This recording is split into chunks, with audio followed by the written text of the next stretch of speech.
kill flows, Nintendo Switch. I'm on some shit that's monumental, magical, artificial intelligence. Jotted down on scribes, the last of a dying breed. They wonder how I survived. Turpentine, turn the tide, go.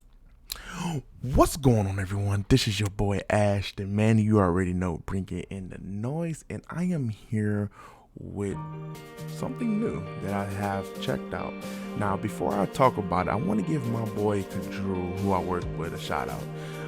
He's been giving me, hell about reading this for the past month, and I just started on Thursday and was able to get caught up to the current pacing of this manga. Now, like I said, we be at work and we talk about anime and manga, and he gives me most of my heat from being a big fan of Blackbeard from One Piece. Everybody does, but he's not one to let up about his hatred towards Blackbeard, but I'm cool with it. But the manga that I want to talk about is Kaiju No.8. And why it's so good, and why is it good? That's what I'm here for. So, and it's like this: when a few series that's coming to an end, like Fire Force and Tokyo Revenger, I really have been exploring other titles and geek recommendations for all over, because it's more than just the main popular mangas that we are reading. Some may not just hit the airwaves yet, but there are awesome materials that is out there. Now, and one of those that I came across is Kaiju No.8, and I'm here to tell you why is it good, so you guys will understand how I feel about it. Now, to give you a little bit more info, Nanayu Matsumoto is the author for this. He has worked on Puchikoro and Nico Wappa, which both didn't last long. Both of these lasted less than a year. And Puchikoro, I think, lasted for 4 volumes, while Nico Wappa lasted for 2, which wasn't really long at all. They just wasn't that appealing. I think the ratings that I have on my anime list for them is less than 6.5. So that tells you right there. So now Kaiju No.8 released July 3rd, 2020. And it's published by Shonen Jump Plus. So if you guys want to check that out, you can go to the official publisher for it. Shonen Jump is the way to go. Now, this story takes place in Japan, where Godzilla-like creatures known as Kaiji has been appearing throughout history in Japan. Now, the military has formed this elite military unit called the Defense Corps, which these people risk their lives to protect the human race from Kaiji. Now, Kaifka Hibino is a 32-year-old man who works in the Cleaner Corporation as a sweeper, which their responsibilities is to clean up the remains of a Kaiji after the battle between the defense unit and Kaiji. Now, Hibino wanted to be in a defense unit to be side by side by his childhood friend Mina, but failed the entry exam a few times, so he remained as a sweeper until he met this 18-year-old recruit named Rino Ichikawa. He joined the cleaner crew, and he reminded Hibino of his dream to become a part of the defense unit. So on a normal day that it seems like nothing unusually would happen, but you know how these animes go, they encounter a Kaiji while cleaning, in which they was able to defend themselves until the defense unit had arrived to pretty much save their tails and finish killing the Kaiji. Now, when they both was in the hospital, they both, kind of had a moment, because at first it seemed like there were some tensions between them, but it kind of reminded Hibino of his, drive to become part of the defense unit. So he pretty much vowed to retry to get into the defense unit, but something weird happens. A parasite like Kaiji appeared and make his way to Hibino's mouth to shove his way through, and at that point, since he digested, he became a Kaiju.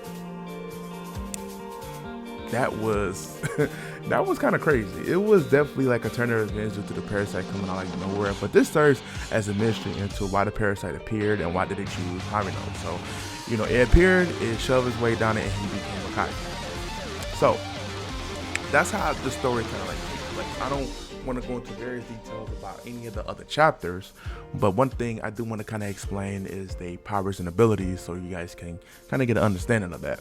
So powers and abilities in this manga is good, and we have to kind of like separate the kaiji and the humans to get a full understanding of the powers that is presented to us this far. So let's talk about what the humans' capabilities is. Now, the humans' powers are set up with two types of things. There are weapons and they suits. And the suits increase their overall performance when it comes to like stamina, strength, mobility. All the human traits pretty much get heightened. Weapons are a little bit more interesting, which they can use just about any weapons, being like your guns, melee type. So you will come across people that may be using like sort of what it looks like heavy artillery, like a machine gun or like giant axe or twin blades. And normally under normal circumstances, they're not able to really like lift these things up or be more mobile with them. But however, with these suits, again, their overall abilities is heightened depending off the output of that suit. Like you're going to see most like up the higher like recruits and soldiers being able to let off a little bit more percentage, in which that definitely does heighten the ability. So it's not like everybody just gets this right off the back. No, it's a percentage that goes up, and some of the the leaders is able to go like 90 and above for what I have seen so far. So that's definitely something to really consider with the humans, that they are able to really heighten themselves to match the weapons that they are using or bring out the different characteristics. But there is a twist to this though. Now, with their weapons and suits, they use like the remains of the kaiji to kind of like make their weapons and everything. But however, to make something like at a higher level or a higher grade, they would need to take the remains of like a numbered kaiju, in which I'm gonna explain those in a second. But when they make the numbers into weapons, they consider to be at a high level grade, and only the best of the best is able to use those kaiji weapons. They are a lot stronger than any other, but it's, simply the stronger the kaiju is, the stronger the material for the weapon is going to be. Now, the kaiji is sort of a mystery. We don't know how the kaiji is determined by strength unless it refers to the kaiji with numbers. Now, the kaiji with numbers is the more humanoid kaiji, in which you see Habino change into. The numbers really dictates on the resilience level, which is the threat level of the anime, to determine how dangerous that kaiju is. Now, I'm not sure what differs into what makes it so dangerous with the numbers, but I have only seen about 3, and I know that with the 3 that we've seen, yes, they do stand apart from the other ones. So yeah, kaiji numbers is bad. It definitely is bad. So, but with this, the powers are definitely unique. And honestly, to me, there's still mysteries to some of this stuff and like certain side effects that may happen, in which we need kind of like a deeper explanation for us as the manga goes on. So not everything has been presented to us yet. This is all for what we have, or at least for what I have witnessed in the first 55 chapters in the manga so far. But the powers and everything does seem interesting for this. So overall, I believe that Kaiju No.8 is a really good manga.